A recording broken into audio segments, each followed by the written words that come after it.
So hi guys, good morning to all of you. Guys, today we will discuss about the very important topic of our Indian economy, that is Indian budget of 2024. Guys, we all know very well that in this election year, we have faced two budgets.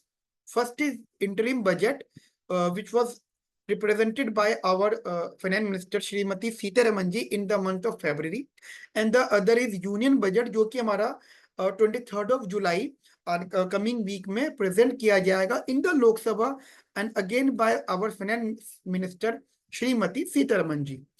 So guys, आज हम बात करेंगे हमारे budget में एक बहुत ही important issue के बारे में, एक बहुत ही इंपॉर्टेंट सेक्टर के बारे में, that is health care sector.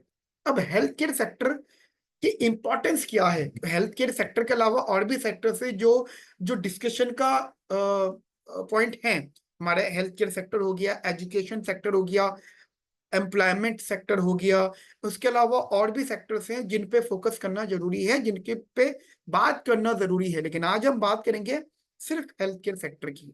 सो दोस्तों, इंटरिम बजट में हेल्थ केयर सेक्टर को क्या इंपॉर्टेंस दी गई, आज हम ये डिस्कस करेंगे. और आने वाले बजट में हमारी क्या एक्सपेक्टेशंस हैं बजट से, आने वाले बजट में क्या हमारी हेल्थ केयर से रिलेटेड एक्सपेक्टेशंस हैं जो कि होनी चाहिए, वो हम बात करेंगे. दोस्तों, इंटरिम बजट में अगर हम बात करें हमारे हेल्थ केयर सेक्टर में कंप्लीट एलोकेटेड फंड की, तो वो हमारे लास्ट ईयर के अकॉर्डिंगली बढ़ाया गया.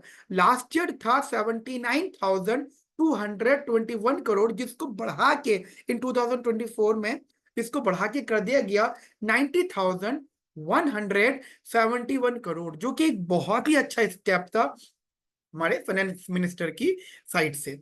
उसी के साथ साथ एक इनिशिएटिव भी लिया गया था हमारे इंटरिम बजट में हेल्थ केयर सेक्टर में, दैट इज गर्ल्स में जो सर्वाइकल कैंसर है उसकी वैक्सीनेशन को प्रमोट किया गया.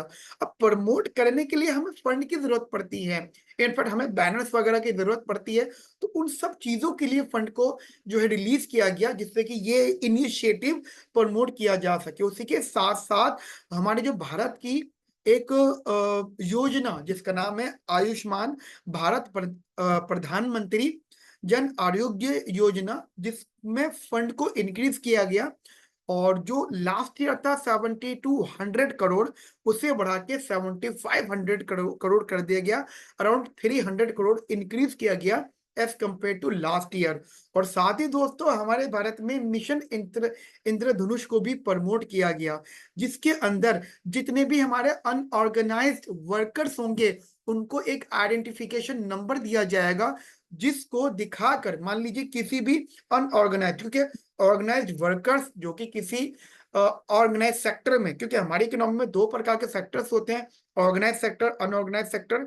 तो ऑर्गेनाइज सेक्टर्स के अंदर तो वर्कर्स को सारी फैसिलिटीज मिल रही हेल्थ की, बट अनऑर्गेनाइज सेक्टर में हेल्थ वर्कर्स को हेल्थ की फैसिलिटी के नाम पे कुछ नहीं मिल रहा. तो इस इनिशिएटिव को लॉन्च किया गया, ठीक है, लॉन्च यूविन, इसे यूविन कहा गया. यूविन का मतलब अनऑर्गेनाइज्ड वर्कर्स आइडेंटिफिकेशन नंबर, जिसमें अगर किसी भी वर्कर को कोई भी डिजीज होती है तो वो गवर्नमेंट हॉस्पिटल में जाएगा, ट्रीटमेंट करवाएगा, और किसी भी रीजन से गवर्नमेंट हॉस्पिटल में उसको वो फैसिलिटी नहीं मिल पाई तो वो प्राइवेट हॉस्पिटल में जाके अपना ट्रीटमेंट करवा सकता है. ये सरकार ने इस चीज को लॉन्च किया गया और इसको नाम दिया गया मिशन इंद्रधनुष. साथ ही दोस्तों, इसके अलावा इंटरिम बजट में और भी स्टेप लिए गए जो हमारे हेल्थ के सेक्टर में बहुत इंपॉर्टेंट थे, लेकिन वो सब के सब स्टेप्स अधूरे हैं जब तक हमारा यूनियन बजट नहीं आ जाता. अब यूनियन बजट हम सबको पता है 23rd of July, यानी आने वाले वीक में, कमिंग वीक में लोकसभा में प्रेजेंट किया जाने वाला है बाय आवर फाइनेंस मिनिस्टर. अब उसमें क्या क्या हमारी एक्सपेक्टेशन है, देखिए सबसे बड़ी इंपॉर्टेंट बात यही है कि हमारी इकोनॉमी हम लोग ये चाहते हैं, मतलब पूरा कंट्री ये चाहता है हमारी भारत की जो इकोनॉमी है वो 5 ट्रिलियन यूएसडी डॉलर हो जाए, यूएस डॉलर हो जाए 5 ट्रिलियन आने वाले समय में.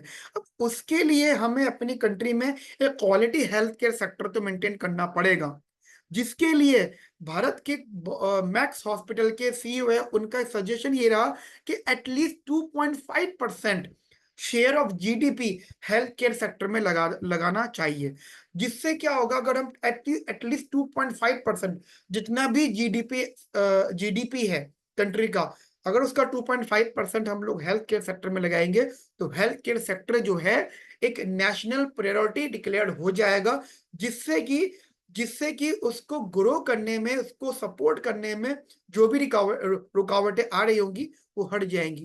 क्योंकि सबसे इंपॉर्टेंट बात यह कि जितने भी प्राइवेट इन्वेस्टर्स हैं वो हेल्थ केयर सेक्टर में इन्वेस्ट नहीं करते। उसके काफी सारे रीजंस हैं, टैक्स भी एक उसका बहुत बड़ा रीजन है, जीएसटी भी उसके एक बहुत बड़ा रीजन है।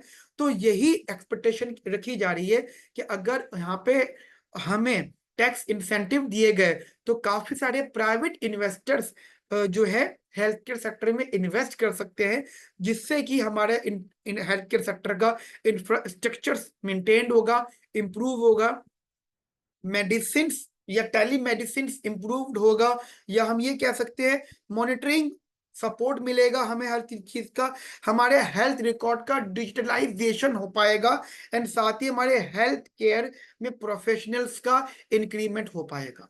सो दोस्तों ये काफी सारी चीजें हैं जो हम लोग यहाँ पे एक्सपेक्ट कर रहे हैं। इसी के साथ साथ हम ये भी चाहते हैं कि हमारे लिए क्रेडिट को बहुत ज्यादा अफोर्डेबल बनाया जाए, क्योंकि अगर क्रेडिट बहुत ज्यादा अफोर्डेबल होगा तो अगेन जितने भी हमारे को प्रॉब्लम्स हैं, let suppose investment problems, let suppose supply equipment supplier problem, जितने भी हमारे इश्यूज हैं उन सबको सॉर्ट आउट यहाँ पे किया जा सकता होगा। तो ये कुछ बेसिक बातें मैंने हेल्थ केयर सेक्टर से रिलेटेड आपके साथ डिस्कस करी है। We will discuss more things in later lectures.